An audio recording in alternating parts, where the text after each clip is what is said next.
Bismillahirrahmanirrahim. Riwayat hidup Kai Rahmat atau lebih dikenal dengan Datu Utuh Amud.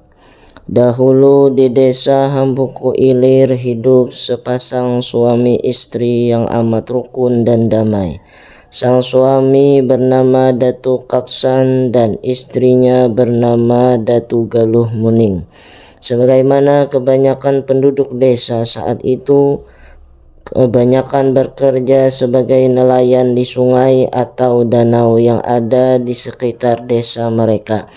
Sebagian lagi mata pencaharian penduduk adalah bertani dan berkebun.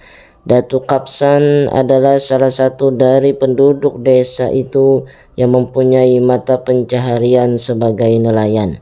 Hasil dari tangkapan ikan yang ia dapatkan, beliau bawa atau jual sendiri ke daerah lain, terkadang ke negara Amuntai, Keluak, dan daerah lain-lainnya. Adapun istri beliau, Datu Galuh Muning, tatkala sang suami pergi, membantu mencari ikan di sekitar rumah saja. Beberapa tahun kemudian dari hasil perkawinan mereka berdua, lahirlah 4 orang anak yang terdiri dari seorang perempuan dan 3 orang laki-laki. Yang pertama, anak pertama seorang perempuan bernama Ja'ah, wafat tahun 1994, umur 100 tahun lebih. Anak kedua seorang laki-laki bernama Rahmat, yang akhirnya dikenal dengan sebutan Utuh Amud atau Datu Amud. Beliau tidak beristri hingga akhir hayat.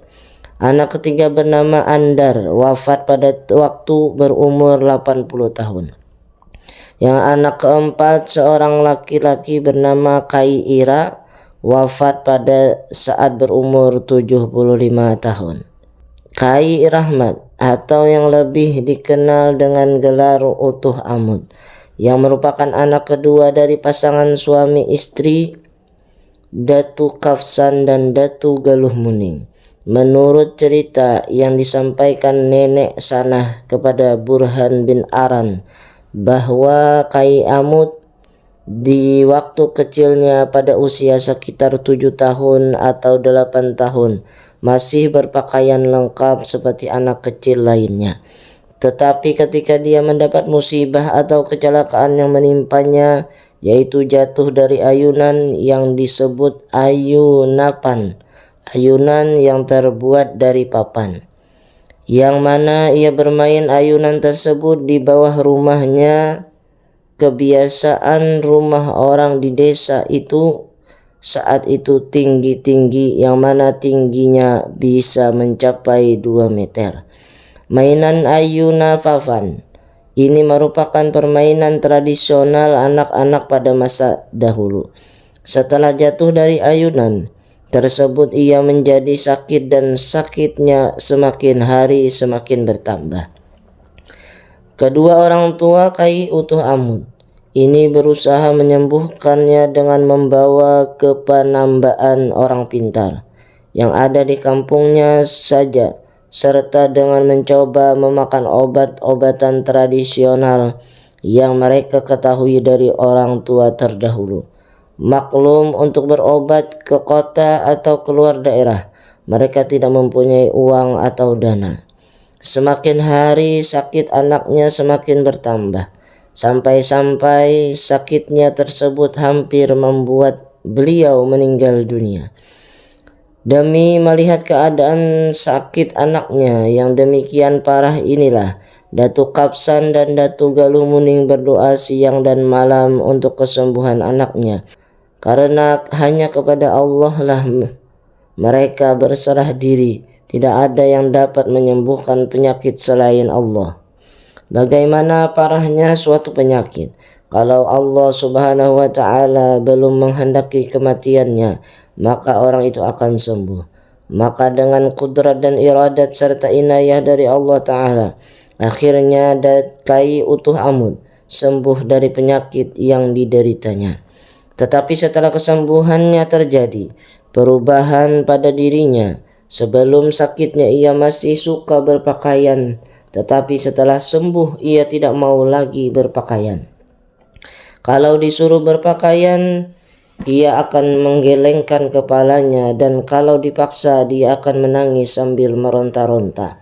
Karena kebiasaannya, ia akhirnya diberi gelar utuh amut atau orang yang telanjang bulat. Setelah sembuhnya dari penyakit dan kebiasaan barunya yang tidak mau berpakaian, ia suka berjalan kemana saja baik siang maupun malam, dan waktu ia berumur sekitar 9 tahun. Dalam hal perjalanannya, utuh amut lebih sering berjalan kaki. Namun sesekali ia ikut menumpang kendaraan atau ada orang yang mengajak naik kendaraan. Utuh amut saat mau berjalan tidak mau diberi bekal makanan atau minuman, dan tidak biasa diperkirakan kemana ia akan berjalan dan kapan ia akan kembali. Namun rumah keluarganya tidak pernah menutup pintunya, karena utuh amut datangnya tidak menentu, terkadang siang, sore, malam, bahkan waktu subuh. Dan tentang makanan-makanan selalu disiapkan di atas meja makan, sebab walaupun disuruh makan terkadang ia tidak mau, dan terkadang di saat orang tidak ada yang makanannya ia meminta makanan. Melihat keadaannya demikian, Datuk Kapsan merasa perhatian melihat kondisi anaknya yang kala itu masih terlalu muda untuk berjalan ke tempat yang terlalu jauh, dan kadang-kadang sampai berminggu-minggu bahkan berbulan-bulan baru kembali ke rumah. Datuk Kapsan berusaha sedapat mungkin untuk melarangnya. Bahkan ia pernah melarangnya disertai dengan menyakiti atau memukulnya. Namun semua itu tidak dipedulikan oleh Kyai Utuh Amut. Hal ini dilakukan karena ia mempunyai kemauan yang kuat. Kebiasaan berjalan-jalan ini dilakukan hingga tahun 1972. Asal mula terkenalnya Kyai Utuh Amut. Kali pertama terlihat keanehan atau keramat pada Kyai Utuh Amut terjadi pada akhir tahun 1971 di Kelayan, Banjarmasin, di rumah seorang perempuan tua bergelar Mak Utuh, dan disaksikan oleh Mak Utuh sendiri. Pada saat Kyai Utuh Amut sudah mau memakai pakaian, namun ia hanya mau memakai pakaian jika pakaian yang dipakainya berwarna kuning. Al-Kisah adalah perempuan tua yang bergelar Mak Utuh ini mempunyai penyakit yang sudah lama sekali dideritanya, yaitu penyakit abuh pembesaran perut atau tumor di perut. Sudah kesana kemari berubat, baik ke rumah sakit, dokter, ataupun ke dukun kampung atau pengobatan kampung Batatamba. Namun penyakitnya tak kunjung sembuh juga, sedangkan untuk biaya berobat ke rumah sakit sudah tidak cukup lagi. Sampai pada saat datanglah Mak Utuh kepada seorang habib untuk minta banyu tawar bagi kesembuhan penyakitnya. Setelah sampai di rumah habib tersebut, Mak Utuh menceritakan penyakit yang dideritanya dan minta tolong kepada sang habib untuk memberi banyu tawar tersebut dan mendoakan bagi kesembuhan penyakitnya. Tak lama kemudian selesailah sang habib menawar banyu yang diminta Mak Utuh dan memberikan air tersebut kepadanya sambil berpesan, "Wahai Mak Utuh, air ini nanti diminum 3 kali sehari, semoga penyakit sampian cepat disembuhkan oleh Allah Subhanahu wa Ta'ala.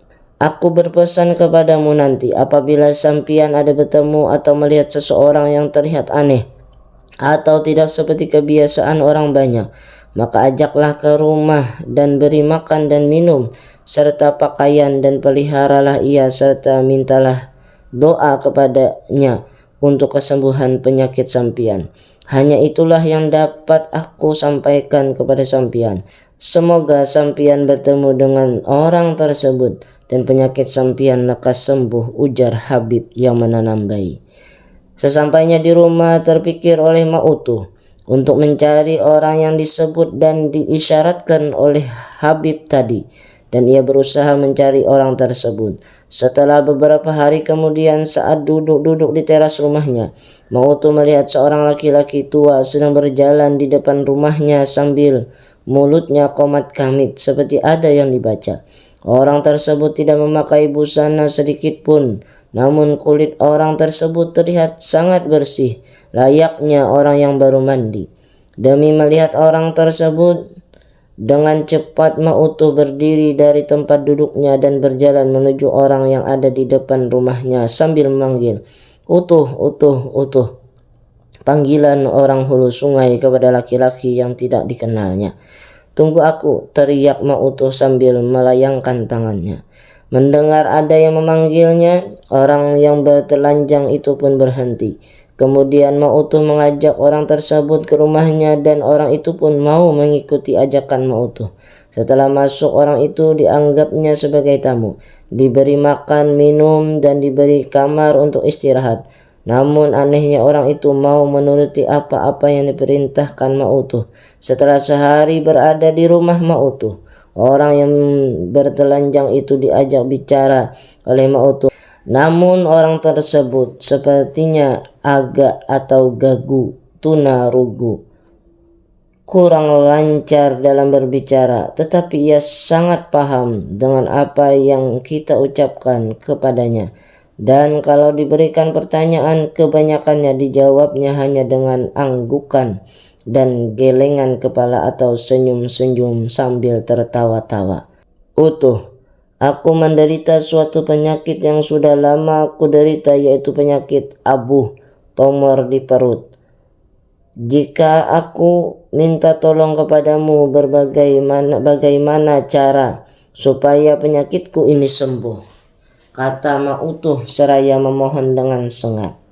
Orang yang di hadapannya, yaitu Utuh Amut, mendengarkan dengan seksama apa-apa yang dibicarakan oleh Mautu. "Apabila nanti penyakitku ini sembuh, maka engkau akan kuangkat menjadi saudara dunia akhirat, dan engkau akan kubelikan pakaian yang berwarna serba kuning," sambung Mautuh lagi. Mendengarkan perkataan Mautuh yang demikian, Datu Utuh Amut tersenyum sambil mengangguk-angguk tanda setuju. Kemudian Datu Utuh Amut mendekati Mautuh. Setelah berhadapan, Kai Utuh Amut memejamkan matanya sambil berdoa untuk kesembuhan Mautuh. Setelah selesai berdoa, Datu Utuh Amut mengambil nafas dalam-dalam dan meniupkannya ke area perut Mautuh. Hal ini dilakukannya sebanyak 3 kali berturut-turut. Setelah selesai, Datu Utuh Amut mengisyaratkan kepada Mautuh untuk tidur ke kamarnya, dan Mautuh menuruti apa yang diisyaratkan oleh Kai Datu Utuh Amut seraya berdoa, "Mudah-mudahan penyakitku ini segera sembuh." Seperti biasanya, Mautuh bangun jam 4 subuh dan mengambil air wudhu untuk sholat subuh. Betapa terkejutnya ia melihat keadaan perutnya yang mana tadinya besar bagaikan orang yang sedang hamil tua, sekarang sudah kecil seperti sebelum ia menderita penyakit abuh dan tidak merasakan lagi ada sakit ataupun merasa perih di perutnya sebagaimana sebelumnya tak terasa. Tak terasa ia berucap, "Maha suci Allah, segala puji bagi Allah dan tiada Tuhan selain Allah. Dan Allah Maha Besar yang apabila ia menghendaki sesuatu terjadi, maka terjadilah." Kemudian dia bergegas berwudu dan melanjutkan sholat subuhnya dan diteruskan dengan doa. Setelah itu dia melakukan sujud syukur sebagai tanda terima kasih kepada Allah Ta'ala atas kesembuhannya yang telah diberikannya kepadanya, dan tak lupa pula ia berterima kasih kepada Kai Datu Utuh Amut yang telah mendoakan kesembuhannya sambil mendoakan Utuh Amut agar Allah Ta'ala memberikan keselamatan, kesejahteraan di dunia maupun di akhirat kelak. Kemudian Mautuh memberitahu kepada Kai Datu Utuh Amut tentang kesembuhan penyakitnya sambil mengucapkan terima kasih yang tak terhingga kepadanya. Kai Datu Utuh Amut hanya senyum-senyum sambil mengangguk-ngangguk seraya ikut bergembira mendengar ucapan Mautuh. Setelah menyiapkan makanan ala kadarnya untuk Kai Datu Utuh Amut, Ma'utuh pergi ke pasar untuk memberikan pakaian kuning untuk Kai Datuk Utuh Amud sebagaimana nazarnya. Sesampainya di pasar, Ma'utuh menceritakan semua yang dialaminya ini kepada semua orang yang ditemuinya, terutama pedagang kain di mana ia akan memberikan pakaian itu. Mendengar penuturan Ma'utuh, pedagang kain tersebut tidak mau dibayari perihal kain yang ia ingin dibeli. Pedagang tersebut menyedekahkan pakaian tersebut. Tak lama setelah kejadian tersebut, maka gemparlah penduduk kampung Kelayan itu dengan mendengar kesembuhan Ma'utuh yang didoakan dan ditiup oleh Kai Datuk Utuh Amud yang menjadi tamu. Maka berdatanganlah sebagian penduduk kampung ke rumah Ma'utuh untuk minta doa atau minta hajatnya didoakan agar dikabulkan Allah Ta'ala kepada Kai Datuk Utuh Amud. Setiap harinya rumah Ma'utuh tidak pernah sepi dari para tamu yang datang baik dari dalam maupun luar kampung. Kemudian ini berjalan lebih dari 2 bulan, akhir tahun 1971. Begitu cepat berita tersebut terdengar sampai ke telinga keluarganya, maka keluarganya akan menjenguk untuk memastikan apakah benar Kai Utuh Amud yang diberitakan itu adalah keluarganya, sekaligus untuk menjemputnya pulang ke kampung halaman. Setelah mengadakan musyawarah keluarga, maka berangkatlah saudara tuanya yaitu Ja'ah dan cucunya Idup ke Kelayan Banjarmasin untuk memastikan berita tersebut. Sesampai di kampung Kelayan, mereka menuju rumah Ma'utuh diantar oleh penduduk kampung yang tahu keberadaannya. Setelah bertemu dengan Kai Datuk Utuh Amud, saudara dan cucunya bersalaman sambil berpelukan karena rindu setelah sekian lama tidak bertemu. Setelah beberapa hari menginap di rumah Ma'utuh, Ja'ah minta izin untuk membawa Kai Datuk Utuh Amud ke kampungnya dan tak lupa mengucapkan terima kasih karena telah memelihara saudaranya Kai Utuh Amud dalam beberapa bulan terakhir. Ma'utuh pun mengucapkan terima kasih yang tak terhingga atas pertolongan Kai Utuh Amud dalam mendoakan kesembuhannya serta mendoakan Utuh Amud agar diberi balasan berlipat ganda oleh Allah Ta'ala. Maka pulanglah Kai Utuh Amud bersama kakak dan cucunya menumpang kapal motor Cinta Sempurna menuju desa Sungai Durait Babirik. Saat kepulangan inilah hampir seluruh warga penduduk kampung Kelayan berduyun-duyun datang ke rumah Ma'utuh untuk melepaskan kepergian Kai Utuh Amud dengan melambaikan tangan sambil berlinang air mata. Sebagai penduduk kampung, terutama Ma'utuh yang tak kuasa menahan tangisnya mengantarkan kepergian Kai Utuh Amud dan keluarganya ketika mereka sudah menaiki kapal motor tersebut. Seraya berdoa semoga kalian selamat sampai tujuan. Kai Utuh Amud dan keluarga pun melambaikan tangan seraya berucap selamat tinggal, semoga kita bertemu kembali. Beberapa hari kemudian sampailah Kai Utuh Amud beserta keluarganya di rumahnya desa Sungai Durait Babirik, yaitu sekitar awal tahun 1972. Dan sejak saat kedatangannya, Kai Utuh Amud tidak pernah lagi berjalan ataupun berkelana keluar kampungnya sebagaimana kebiasaannya dahulu.